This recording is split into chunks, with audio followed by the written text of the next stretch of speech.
하나님의 말씀 마태복음 21장 1절부터 11절입니다. 저희가 예루살렘에 가까이 와서 감난산 벳박에 이르렀을 때에 예수께서 두 제자를 보내시며 이르시되 너희 맞은편 마을로 가라. 곧 매인 나귀와 나귀 새끼가 함께 있는 것을 보리니 풀어 내게로 끌고 오너라. 만일 누가 무슨 말을 하거든 주가 쓰시겠다 하라. 그리하면 즉시 보내리라 하시니 이는 선지자로 하신 말씀을 이루려 하심이라. 일러스되 시온 딸에게 이르기를 내 왕이 내게 임하나니 그는 겸손하여 나귀 곧 멍에 매는 짐승의 새끼를 탔도다 하라 하였느니라. 제자들이 가서 예수의 명하신 대로 하여 나귀와 나귀 새끼를 끌고 와서 자기들의 겉옷을 그 위에 얹음에 예수께서 그 위에 타시니 무리의 대부분은 그 겉옷을 길에 펴며 다른 이는 나뭇가지를 베어 길에 펴고 앞에서 가고 뒤에서 따르는 무리가 소리질러 가로되 호산나 다윗의 자손이여 찬송하리로다. 주의 이름으로 오시는 이여 가장 높은 곳에서 호산나 하더라. 예수께서 예루살렘에 들어가시니 온 성이 소동하여 가로되 이는 누구뇨 하거늘 무리가 가로되 갈릴리 나사렛에서 나온 선지자 예수라 하니라. 아멘. 기도하겠습니다. 하나님 아버지, 오늘도 주 앞에 나와 경배와 찬양을 드리며 하나님의 진리의 말씀에 귀를 기울여 들을 수 있는 복된 시간 주심을 감사합니다. 성령 하나님, 우리의 마음을 주장하여 주셔서 진리의 말씀을 들을 때 깨달아 알게 하시고 그대로 실행할 수 있는 능력까지도 주님 공급하여 주시옵소서. 우리 모두가 함께 은혜 받기를 간절히 소망하옵고 우리 구주 예수 그리스도 이름으로 감사하며 기도하옵나이다. 아멘. 완연한 봄입니다. 벚꽃이 만개했고 참 화창한 날인데 오늘 본문에 평강의 왕으로 오신 우리 주님 예수님은 새끼 나귀를 타고 예루살렘으로 들어가셨습니다. 말은 전쟁을 상징하는 동물이지만 주님은 나귀 새끼를 타고 예루살렘에 입성을 하셨습니다. 왜냐하면 선지자로 하신 말씀을 이루기 위함이기도 하고 또한 그 말씀이 성취되도록 하기 위해서 누군가가 예비해 놓은 어린 나귀 새끼를 타시고 예루살렘으로 입성하신 것입니다. 그때 군중들은 대대적으로 환호를 하였습니다. 겉옷을 길 위에 깔고 종려나무가지를 베어서 길에 펴고 소리 지르면서 호산나 찬송하려다 하며 하나님께 영광을 돌렸습니다. 오늘 아침 뉴스 잠깐 보니까 우크라이나 사태 그야말로 그 참혹한 광경들이 이렇게 보도가 되고 있는데 러시아군이 이제 철군하고 난 다음에 확인된 상황들이거든요. 그런데 러시아에서는 그것을 갖다가 조작된 것이라고 연출한 것이라고 그렇게 주장을 하고 있다는 그 뉴스를 보면서 경악을 금하기가 힘들었습니다. 그렇습니다. 전쟁은 어느 시대든 누구에게든 정말 고통과 괴로움을 가져다 주지요. 근데 주님은 전쟁을 상징하는 말을 타고 입성을 하시는 것이 아니라 평강의 왕으로 오신 주님이시기에 어린 나귀 새끼를 타고 예루살렘에 입성을 하셨습니다. 그때 대대적으로 환호하는 군중들, 저마다의 아마 기대감은 달랐을지도 모릅니다. 오병이의 이적을 경험한 사람들은 예루살렘에 입성하시는 주님이 정말 이제 유대인의 왕으로 등극을 하시면 먹고 사는 문제는 해결이 되겠다, 그런 기대감을 가졌을 수도 있을 것이고 눈먼 자가 보게 되고 그리고 귀머거리가 듣게 되고 문둥병이 깨끗하게 되고 각색 질병들이 깨끗하게 치료받는 그러한 하나님의 은혜와 능력을 경험한 사람들은 저마다 또 자기 나름대로의 소망을, 기대감을 가지고서 그렇게 환호했는지도 모릅니다. 근데 우린 분명히 기억해야 됩니다. 하나님의 생각과 인간의 생각은 다르다는 것입니다. 주님이 이 땅에 오신 목적은 죄로부터의 해방입니다.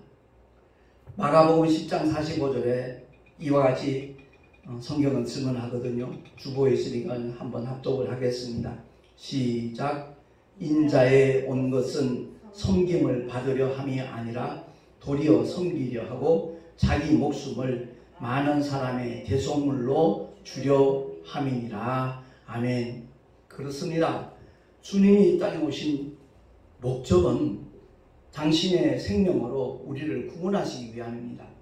그야말로 대속의 죽음을 맛보시기 위하여 주님은 십자가로 향하여 뚜벅뚜벅 걸어가고 계시는 과정이라는 것을 우리는 성경 대목대목에서 느낄 수 있고 깨달을 수 있어야 되는 것입니다. 오늘날 적지 않은 목회자들이 하나님의 뜻을 오해하고 있습니다. 그 하나님이 원하시는 삶의 자리가 어떤 것인지 잘못 알고 전혀 엉뚱한 방향으로 치닫고 있는 그런 목회자들도 적지 않습니다. 한마디로 말하면 오직 목회 성공을 꿈꾸는 그런 사람들을 가리키는 얘기입니다. 묵묵히 주님을 등에 태우고 걸어갔던 나귀처럼 겸손해야 되는데 군중들이 환호하니까 기고만장해서 만약 그 나귀가 앞다리를 번쩍 들고 날뛰었다면 주님은 낙마를 하셨을 겁니다. 오늘날 그와 같은 현상들이 여기저기서 사실 일어나고 있거든요. 주님은 자기 목숨을 많은 사람의 대속물로 주시기 위해서 섬기기 위하여 오셨건만, 그리고 예수님께서 친히 행하신 세족식 아시잖아요. 제자들의 발을 친히 주님이 씻겨주신 그런 사건이 복음서에 기록이 되어져 있는데, 오늘날 그것이 하나의 어떤 프로그램, 행사일적으로 이렇게 사용하는, 이용하는 그런 경우도 없잖아 있습니다. 물론 그 과정 속에서 진실로 주님의 섬김의 자세를 배우는 그러한 효과도 있겠지만, 많은 사람들이 그것을 하나의 어떤 프로그램으로 인간들에게 어떤 감동을 주고자 하는 그런 목적으로 그 세족식을 하는 경우도 없잖아 있다는 것을 우리는 분명히 잘 알고 있습니다.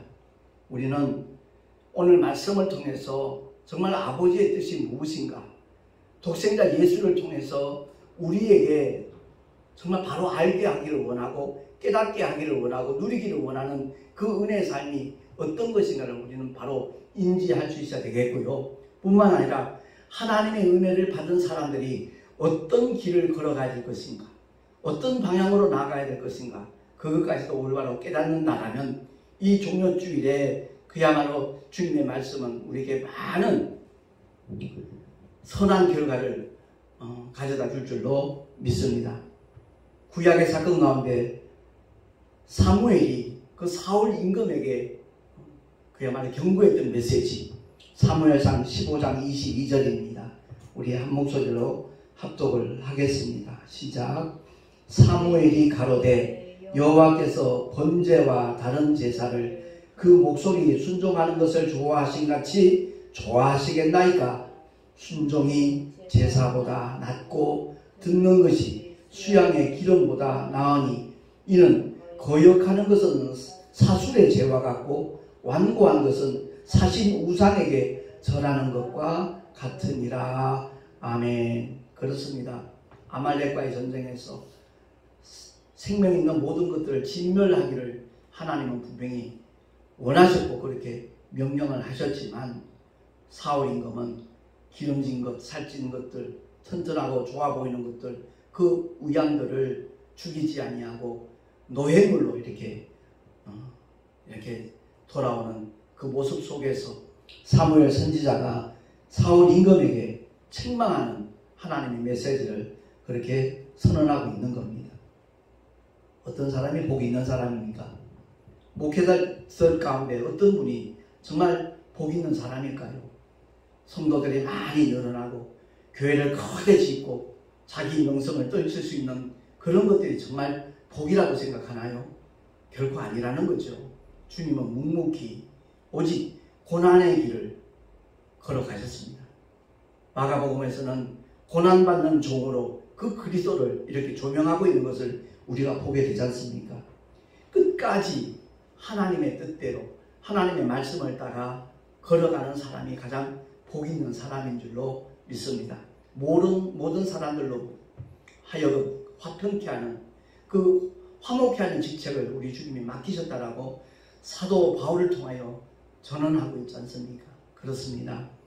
우리 모두가 다 주님이 기뻐하시는 일은 무엇인가? 화평케 하는 거라는 거죠. 하나님과 불목되었던 죄인 된 자리에 머물러 있는 우리를 긍휼히 여기셔서 화목제물로 하나님의 독생자 예수 그리스도를 바로 이 십자가로 보내시는 겁니다. 이번 주간이 고난주간이잖아요. 주님이 고난의 발걸음을 한 걸음 한 걸음 묵묵히 걸어가는 한 주간인데, 한국교회 성도들 가운데는 그 고난에 동참하는 일을 잘못 오해하고 있는 분들도 없잖아 있어요. 마치 중세 개톨릭처럼 금식하면서 그냥 그 고통을 느껴가면서 한 주간을 지내는 것이 마치 주님의 고난에 동참하는 것으로 오해하고 있는 분 적지 않습니다. 아니요. 주님은 그것을 원하시는 것이 아닙니다. 정말 하나님의 놀라운 사랑과 은혜에 그야말로 표적과 같은 바로 십자가의 복음을 묵묵히 때를 얻든지 못 얻든지 만나는 모든 사람들 전할 때 여러 가지 반응이 있을 수 있습니다. 그 전도하는 과정 속에서 어려움을 겪을 수도 있고 조롱받을 수도 있고 비웃음거리가 될 수도 있고 때로는 핍박을 받을 수도 있습니다. 바로 하나님께서 맡겨주신 사명을 감당하는 과정 속에서 겪게 되는 그 고난, 그것이 주님이 기뻐하시는 고난의 현장이지 어떤 인위적으로 중세 개톨릭의 그 신부들처럼 수녀들처럼 자기 종아리에 회초리를 가하면서 고통스러워하면서 그것이 마치 주님의 고난에 동참하는 것이냐, 아니면 그 성전의 계단을 무릎으로 기어 올라가면서 그것이 마치 그리스도 예수의 고난에 참여하는 것이냐 오해하는 그런 일들이 우리 기독교에서 재현되어서는 안 된다는 것입니다. 솔직한 얘기가 아침 금식으로 30일 작정했다 그런 분들 있잖아요. 그 아침 금식이 무슨 금식이겠어요? 한 끼 그냥 굶는 것이죠. 주님은 우리에게 금식 기도를 강요하신 적도 없고요. 그야말로 늘 깨어 기도하기를 원하시는 것이고, 사도 바울을 통해서는 성령 안에서 무시로 기도하라 그렇게 말씀하고 있거든요. 그렇습니다.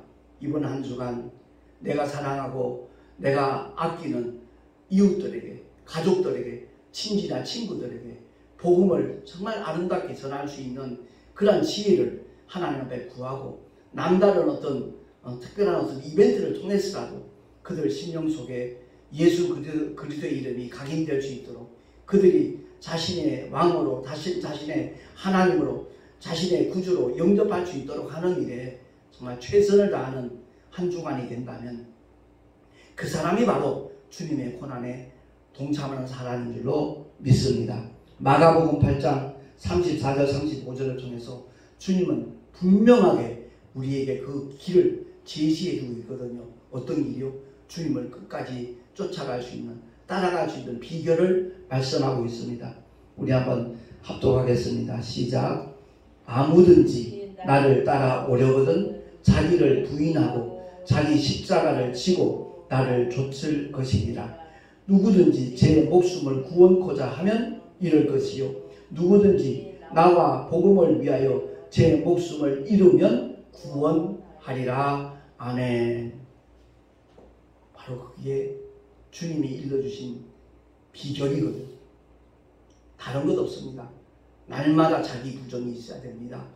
그리고 나에게 주어진 크고 작던 그 십자가를 달게 지고 따라가는 그것만이 주님을 온전히 쫓을 수 있는 유일한 비결이라는 것을 우리가 기억을 하고, 이 말씀을 정말 우리 신비에 온전히 새길 수 있으면 참으로 좋겠습니다. 누구든지 제 목숨을 구원코자 하면 잃을 것이다 그랬습니다. 노후 대책 세우기 위하여 발버둥 치던 사들 대다수잖아요. 목회자들 중에도 아마 거기에 안간힘을 쓰는 분들이 없잖아 있을 겁니다. 제 목숨을 구원코자 하면 잃을 것이라 그랬습니다. 주님이 내 영혼을 취하여 가시는 그 순간까지 오직 주님만을 기대하고 주님만을 바라보고 주님만을 의지하면 결코 주님께서는 그 믿음의 사람을 실망시키지 않으시는 참으로 좋으신 우리의 아버지이신 줄로 믿습니다. 누구든지 나와 복음을 위하여 제 목숨을 잃으면 구원하리라. 이 말씀을 정말 우리는 다시 한번 되새겨 봤으면 좋겠어요. 제가 터키 단기 선교를 갈 때 있었던 그 사건 가운데 그 현장에서 17년 동안 처녀의 몸으로 복음사역을 감당하던 그 전도사님이 계셔요. 그 전도사님이 강의를 하면서 들려줬던 얘기입니다. 우리나라와 똑같이 그 중동에서 피난 사건이 있었잖아요. 같은 해입니다. 같은 연도에 독일인 선교사님과 그 현장에 터키 목사님과 성도 한 사람이 참수를 당했거든요. 그 참수를 당할 때 그 현장의 모습을 강의하면서 소개를 하는데 정말 눈물을 금할 수가 없었지요. 그 극단적인 그 이슬람 교도들이, 청년들이 협박을 하면서 예수를 믿지 않겠다, 부인하면 살려주겠다라고 이렇게 유도를 하면서 실행을 하는데 손가락 마디마디를 끊어나가고 손목을 자르고 발목을 자르고 나중엔 배를 갈라서 창자를 전부 다 난도질을 하면서 독일인 선교사를 먼저 희생시키면서 그 태국 터키 목사님과 성도에게도 니들도 부인하지 않으면 이렇게 죽을 것이다 했는데 세 사람이 똑같은 모습으로 처형을 당했거든요.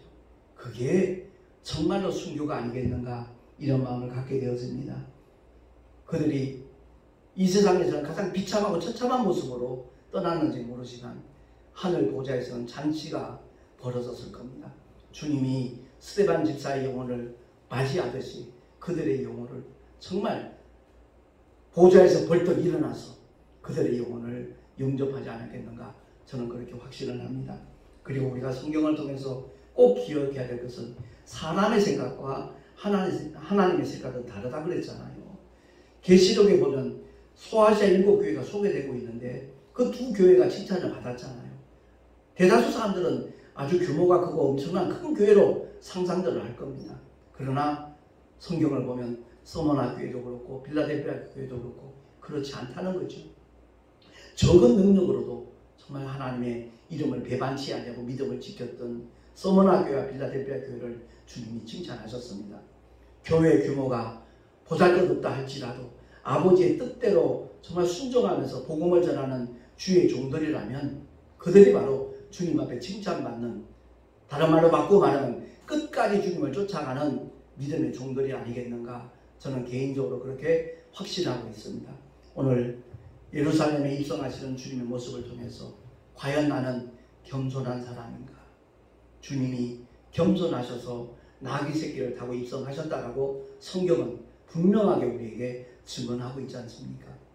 우리는 주님의 겸손과 온유를 그대로 정말 본받을 수 있는 그런 주의 종이 되기를 정말 소망해야 될 것이고 성도들도 정말 하나님 앞에서 끝까지 겸손하고 온유하여서 그들의 삶을 통하여 그리스도 예수의 향기가 풍겨져 나오고 많은 사람에게 감화를 주고 감동을 줄 수 있는 믿음의 길을 걸어간다면 그의 삶의 자리가 어떠하든지 간에 그 자리가 곧 하나님의 영광이 함께하는 자리이고 하나님의 나라가 확장되는 현장이 되어질 줄로 믿습니다. 분명히 주의 이름을 높이는, 주의 이름을 의지하는, 그리고 주의 이름을 자랑하며 전하는 하나님의 사람들이 날로 많아질 수 있기를 간절히 소망하면서 오늘 말씀을 통하여 우리 모두가 다 그 대열에 동참하고 앞장설 수 있는 하나님의 사람들이 될 수 있기를 예수 이름으로 축원합니다. 내 마음 보좌에 여전히 내가 앉아 있는지 아니면 그 왕좌에 주님이 좌정하고 계신지 우리 날마다의 삶을 돌아보면서 제가 어저께 어느 믿음의 사람하고 이렇게 대화를 하면서 그런 얘기를 했어요. 그분이 고민하는 문제가 딴 게 아니에요. 은밀한 죄까지도 정말 깨끗하게 사함을 받고 주님 앞에 섰을 때 인정받을 수 있는 믿음의 길을 걸어가기를 소망하는데 그 비결이 무엇인가? 선한목자교회 그 유기성 목사님 같은 경우에는 주님을 바라본다고, 주님을 바라보기만 하면 그 어떤 죄의 유혹도 물리칠 수 있고 이길 수 있다라고 그렇게 고백을 하고 있는데 어떻게 하는 것이 정말 비결인지 모르겠다는 고민을 하더라고요. 그래서 제가 그런 답변을 했어요. 집사님은 그런 고민을 한다는 것 자체가 복 있는 성도이라는 증거입니다. 라는 말씀을 드리면서 제 경우에는 옛사람은 십자가에 못 박고 목회가 되었던 신앙생활이 되었던 그 주체가 더 이상 내가 아니라 주님이 되어질 때 성령 하나님이 감동 주시는 대로 이끄시는 대로 따라가기만 하면 얼마든지 그것이 가능하다라고 말씀을 드렸어요. 도움이 되었는지 모르겠지만 아마 감사하다고 얘기를 하시는 거 보니까 어느 정도 도움이 되었겠죠. 그리고 많은 사람들이 고민하는 것 중에 하나가 내가 주님 앞에 내 죄를 그리고 내 허물을 토설하고 회개를 했는데 그것이 그날에 혹시 이렇게 흔적이라도 남아있지 않겠는가, 이런 것들로 고민하는 성도들이 의외로 많이 있더라고요. 아닙니다. 주님은 신실하신 하나님, 말씀하신 대로 그대로 이행하시는 분이십니다.